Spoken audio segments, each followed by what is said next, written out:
This isn't a boy band. It's not a boy band getting regenerated all over again. It's not. You had to start the trend, didn't you, Lee? I don't know if it's a trend that you want to get a boy band. You've got the boy band type of hat and the hoodie, so you've got the boy band looks, darling. You're giving it kind of away. He's got the trim. Right. He's the old leader of the group. Hold on. He could be the lead singer. Have you seen his age? Right. So, as you know, in the final word, we don't get many of all five. But there's only Paul missing. Obviously, we know that hopefully Paul will get you back, and obviously Isha who's down south. So we missed the 2 years. So hopefully we'll get you two back. But anyways, in the final word, we'll hear from Steve Bruce in a moment. We're going to talk about the game, and I want to talk about something that's a little bit heated. The carry on with the development that's happening outside. We'll be talking more about that on the radio show tomorrow. Owen, the lineup was unchanged. Can't really argue with the injuries that the 4 players that are out at the moment. No, you can't. I thought the centre halves have started our 3 strongest centre halves without having Cher Lejeune, etc. Yedlin deserved to keep his place after last week. Same with Willems, Dubravka. The whole lot just deserved to keep their places after last week, and it worked. Proof is in the pudding. Before I get on to you, Johnny, you've driven all the way up from Bournemouth, as people would have seen on the match vlog already. Oh, it's going to be worth it when you get back home. Yeah, 349 miles to beat them 2-1. Travelling back down with Bournemouth fans. It's going to be great. It's going to be great. Taking a piss in the car. It's going to be brilliant. Send us some of that footage. We might use it for next week. Johnny, the first half, talk me through it. I thought both teams started off okay, but Bournemouth got in it a little bit quicker than us, and they get the goal. And you have to say it's a fantastic goal. You can tell it's been worked on in the training grounds in the short corner. Any questions on the marking? Yes. You have to, because you have to with Harry Wilson, because whoever's his man, you have to go, why have you not stayed with him? However, 2 players have come out with that first pass. It's gone back and there's still space, and you're just thinking, hold on a second. But you've got to give Bournemouth credit. It is a very good goal. You can hear there was loads of people in the Gallowgate saying, "Oh, good goal." But, yeah, I did as well, didn't I? And you've got to give them credit in that sense. But I thought it gave us the kick up the backside that we definitely needed, and we got the goal, and it just onside. I think me and Rob are the only ones who've seen the replay. Yeah. It was really, really close. Was it, Rob? Yeah, it was. In my view, it was level. Yedlin. It was like just as soon as the goal went in, before VAR sort of gave it the all clear. So a real time replay. It's really close. But I really don't like how I felt really limited in celebrating the goal. I didn't celebrate, did I, Kyle? So I don't know. I did. I've got you on video. Like celebrating as in yes. Oh, wait a minute. Is it a goal? Oh, okay, we can celebrate. I celebrated twice. I told you he was onside. But that's the problem with VAR, though, because if you have a goal like that, where everyone thinks, hold on a second, it might be on, might be off. The only thing, as I will say... Just done a boy band shuffle there. Yeah, the only thing I will say is that you've got to give credit to the linesman. I know the referee's going to get a lot of stick from us a little bit later, but the linesman keeps his flag down, and that's the best way to do it. Keep your flag down, and then if it is offside, you can put your flag up when the goal goes in. But... we desperately needed that. I don't think we would have won that game if we didn't get that goal beforehand. Yeah, go on. I think personally, VAR, I like it. I really like it. I think it needs some tweaks. Definitely needs some tweaks, but I like the feeling of celebrating twice. I mean, it's a bit harsh when it gets taken away from you, but celebrating twice and the second cheer is even louder than the first. It's brilliant. Because we don't score many goals. Kyle, I didn't think Bournemouth, because first off, I was saying to you, first half they were all over the buzzing, they had movement. Second half it was all long ball, they were trying, and then talk to me about that second goal, because I said to you, it was very West Ham, now the ball come back out and then it came in. Well, from set pieces, mate, we're looking very good. Again, with the defence, who needs a £40 million centre forward when you've got our back 5 or 6? I mean, Rob, how many defenders have scored for us? 6 defenders, and 2 of them are one of them suspended. No, Cher's injured and Lejeune's injured, because we've got 2 of them on injury duty. Dumb it, that need to go. And while they're away, they're just banging the goals for fun. So they're keeping the goals out and they're putting the goals in. Brilliant defence. I've already give this Rob a start, and you'll be in the comments later telling us the answer, won't you? How many? As soon as I get home, I'll be looking it up. I'll be. It'll eat at his books. Exactly. Books and laptop. Google search history. Yeah. Honestly, I will be on it as soon as I get back home. Johnny's laughing because he mentioned search history, and there's just a dark vision of what Rob's search history is. Owen, were you worried going into injury time, stoppage time? To be quite honest with you, I was very, very petrified of the last corner that went in.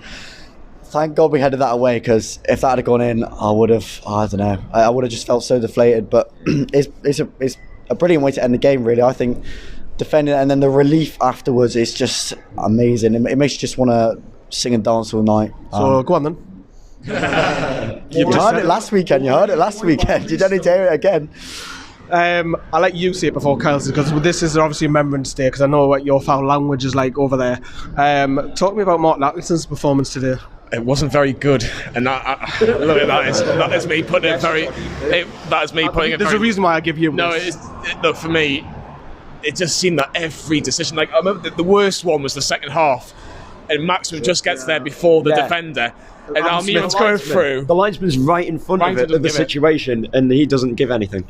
It's disgraceful. It's disgraceful. I think he's not had a very good season this year. I look at one in midweek with Sun wrong, didn't he? Oh, he did. And I think it was who was it? I think it was a Liverpool game which he got. It was Liverpool Man United, wasn't it, at Old Trafford? And I thought that there was definitely a foul on the Liverpool player. I think it was Origi, wasn't it? And he's not having a very good season. He'll not look at this game with a lot of credit, if I'm being brutally honest. But look. And let's just not talk about the fact that referee performance hasn't spoiled it for us. We've got 3 points, and we needed it. It looks 7 points from the last 4 games, 10 points from the last 5 games. If you want to look at it like that with the Man United performance, we're on a bit of a momentum here, and we go to Villa with some good thoughts, hopefully. It's a shame that the international break has come up, but we'll talk about the league table in a second, and of course the development. Here's Steve Bruce, what he said. They've been terrific since I walked through the door. Then it's. Their attitude, and that's what's pleased me more than anything today, is the attitude and the spirit which connected with the supporters. We've given them something to shout about, which, was great to hear them in full voice, and they played their part. Make no mistake about that, they've played their part in the last 15-20 minutes when all hands are to the pump. They were right behind the team. Right, okay, so he's relieved from what it sounds like. He's happy-ish. Rob... I don't want to say Rafa Benitez who, but it looks a lot more healthier what it is right now, considering we're mid-table going into mid-November. That's mental. Like I say, nosebleed territory, my friend. like I say, we did not expect this start of the season. None of us did. No, definitely not. So we're going to enjoy it while it lasts, but at the same time, let's not stop to admire it. Let's kick on from here. But we've got a 16-day wait before the next game. Yeah, that's probably the bad thing. You want games coming when you're winning. Right, we're going to talk a bit negative. Obviously, Mr. Kyle, I know you're passionate about this. Try and keep it clean the best you can. It's not very good. It isn't good, but look at how can I put it? Look, if you're a Toon fan, Mike Ashley owns the land behind the stadium. You'll see the pictures on screen. And the council, Newcastle Council... My son-in-law owns the land around the stadium. Yeah, okay. Let's just say the views at St James's Park are going to be gone. And the potential development of St James's Park, if we do get a new owner, is very unlikely to happen. And the council have given the go-ahead, Kyle. What do you think? Well, with keeping it clean and everything, it's not very good. I can't sum it up, mate, without going off on a tirade. It's a joke, to be honest, because the heritage and the history of this football club has been dominated by St James's Park, dominates the skyline. That's the question as well. When the meeting took place, the final vote, one of the councillors or whoever said, "Why aren't the club objecting?" Well, we all know why the club are objecting. The club can't say nothing because the land's owned or was owned by Mike Ashley, and the club haven't come out, and they can't come out because of what Mike Ashley's doing. Well, what do you expect? He'd sell his mum for a couple of quid down the black market, man. That's Mike Ashley for you. That's as clean as I can keep it for you. But he would. He'd sell his liver for a couple of quid.